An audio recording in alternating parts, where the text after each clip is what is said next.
Halo Juventini, kembali lagi dengan saya di channel Fansada Juve. Juvetal kali ini kita akan preview singkat Juve versus Freiburg di babak 16 besar Europa League musim ini yang akan berlangsung dini hari nanti.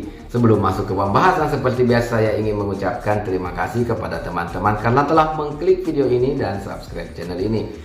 Yang belum subscribe, khususnya para Juventini, silahkan subscribe dulu agar kalian tidak ketinggalan video selanjutnya dari saya yang berkaitan dengan Juventus pastinya.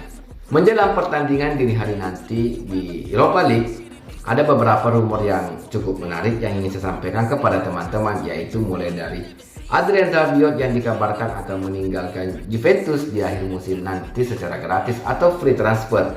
Ada beberapa tim dari Inggris yang mengamati situasi pemain tersebut di Juventus di musim ini, mulai dari Manchester United, Liverpool, Arsenal, Chelsea, bahkan Tottenham Hotspur.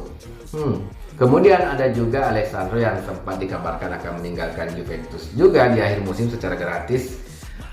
Dilansir Football Italia, Alessandro dikabarkan akan mendapatkan pembaruan kontrak selama 2 musim ke depan, tapi akan mendapatkan pemotongan gaji hampir separuh, atau bisa dikatakan separuh gaji yang diterima saat ini. Seperti yang kita ketahui, Alessandro di musim ini atau di saat ini menerima pendapatan 3 atau 6 juta euro per musim, sedangkan di kontrak barunya nanti hanya akan mendapatkan 3 juta euro per musim, jadi dipotong separuh.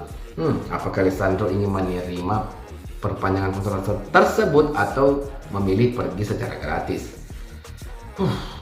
Kemudian ada juga dari penyerang house goal kita, yaitu si Babanta Van Moisekin, dikabarkan akan dipermanenkan oleh Juventus. Setelah kabar dari Arkadiusz Milik yang dipermanenkan Juventus, sekarang Moisekin juga akan dipermanenkan oleh Juventus. Rumor yang terkait kepergian Dusan Vlahovic kembali menguat, karena dikabarkan Dusan Vlahovic atau manajemen Juventus ingin melepas sang pemain jika klub peminat berani membayar sesuai permintaan dari Juventus. Jadi kemungkinan besar sih Dusan Vlahovic bisa saja pergi, apalagi kalau kita lihat dari beberapa pertandingan terakhir Dusan Vlahovic underperform, seorang penyerang yang kurang percaya diri dan bisa dikatakan belum layak untuk mengganti atau menjadi penyerang hebat di Juventus seperti pendahulunya, seperti Filippo Inzaghi, Trezeguet, siapa lagi, bahkan menjadi seperti Fernando Llorente aja atau bahkan Alessandro Matri, Vlahovic masih jauh ya. Jadi melihat situasi tersebut, saya sih pribadi sah-sah aja ya, atau tidak apa-apa ketika Dusan Vlahovic dijual tapi dengan harga yang cukup tinggi, dan Juventus bisa saja mempermanenkan Kean. Ada juga Arkadiusz Milik, dan kemungkinan ada pemain muda yang akan dipromosikan lagi, yaitu si Yildiz kalau tidak salah, pemain muda yang akan promosi di musim depan dari tim Next Gen Juventus atau tim U19 Juventus. Pertandingan dini hari nanti Juve Freiburg di babak 16 besar Europa League musim ini juga menjadi laga perdana kedua tim di kompetisi resmi. Bahkan kalau tidak salah, kedua tim juga tidak pernah bertemu di laga uji coba atau persahabatan ya. Jadi untuk membahas head to head sepertinya mustahil karena tidak ada pertemuan sebelumnya dari kedua tim tersebut, Juve versus Freiburg. Kita lihat dari papan klasemen di liga masing-masing saja. Di Italia, Juventus menempati klasemen 7 sementara Serie A musim ini, sedangkan di Freiburg di Jerman menempati klasemen 5 sementara musim ini.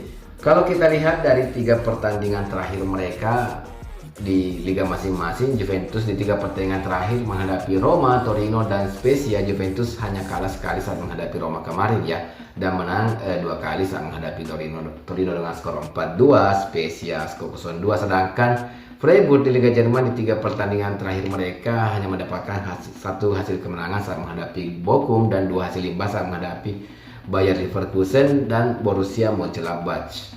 Kalau dilihat dari perakiraan formasi yang akan diturunkan kedua tim dini hari nanti, sama-sama akan menggunakan formasi 3-5-2. Juventus akan turun dengan sang kiper utama Szczęsny, kemudian di lini belakang ada Danilo, Bremer, dan Federico Gatti. Kemungkinan besar seperti yang dilansir oleh Sky Sport, Federico Gatti akan difavoritkan main sejak awal dibandingkan Daniele Rugani dan Leonardo Bonucci untuk menggantikan Alessandro yang sedang cedera.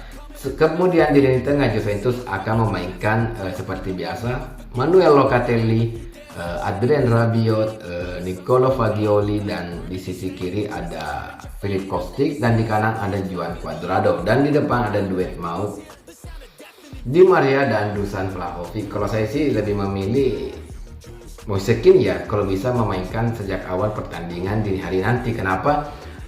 Dusan Vlahovic butuh istirahat atau pemulihan psikis atau psikologi menurut saya, karena sang pemain seperti Dusan Vlahovic terlihat underperform dan krisis kepercayaan diri. Jadi saya harap kalau apalagi Moise Kean di Liga Italia akan mendapatkan 2 sanksi, tidak akan bisa bermain ke depan karena telah mendapatkan kartu merah saat menghadapi AS Roma. Jadi Moise Kean bisa lebih fit di pertandingan ini hari nanti, dan bisa saja Dusan Vlahovic kalau ketika dimainkan sebagai pemain pengganti bisa saja menciptakan gol atau lebih gacor dan istrinya bisa memulihkan kepercayaan dirinya. Karena Dusan Vlahovic sangat, kalian setuju tidak kalau melihat Dusan Vlahovic di beberapa pertandingan terakhir terlihat seperti penyerang yang kebingungan, kontrol bolanya sangat buruk, penempatan posisi tidak bagus, dan paling utama kepercayaan dirinya sangat menurun guys. Karena ada beberapa banyak, saya lihat di pertandingan terakhir ada beberapa peluang-peluang bagus yang sebagai seorang striker murni harusnya men-shoot atau menembakkan bola ke arah gawang, tapi Dusan Vlahovic malah memberikan bola ke pemain lain. Jadi dia sangat krisis kepercayaan diri untuk menciptakan gol sebagai seorang striker murni dan pemain bernomor punggung 9 di Juventus. Kalau ditanya prediksi, tentunya saya pribadi sangat yakin Juventus akan memenangkan pertandingan di hari nanti. Kenapa? Karena ini menjadi laga perdana antara Juve versus Freiburg, dan Juve menjadi tim tuan rumah. Kemudian ini seperti akan memicu motivasi atau kemarahan setelah kekalahan kemarin saat menghadapi AS Roma. Jadi bisa saja Freiburg menjadi pelampiasan Juventus di laga dini hari nanti. Kalau menurut teman-teman, bagaimana jalannya pertandingan dini hari nanti? Apakah kalian masih yakin Juventus akan menang atau silahkan tulis di kolom komentar ya, kita bisa berdiskusi di sana. Sepertinya Juventus kali ini singkat saja. Terima kasih kepada teman-teman yang menonton hingga akhir. Sampai ketemu di next video. Forza Juventus.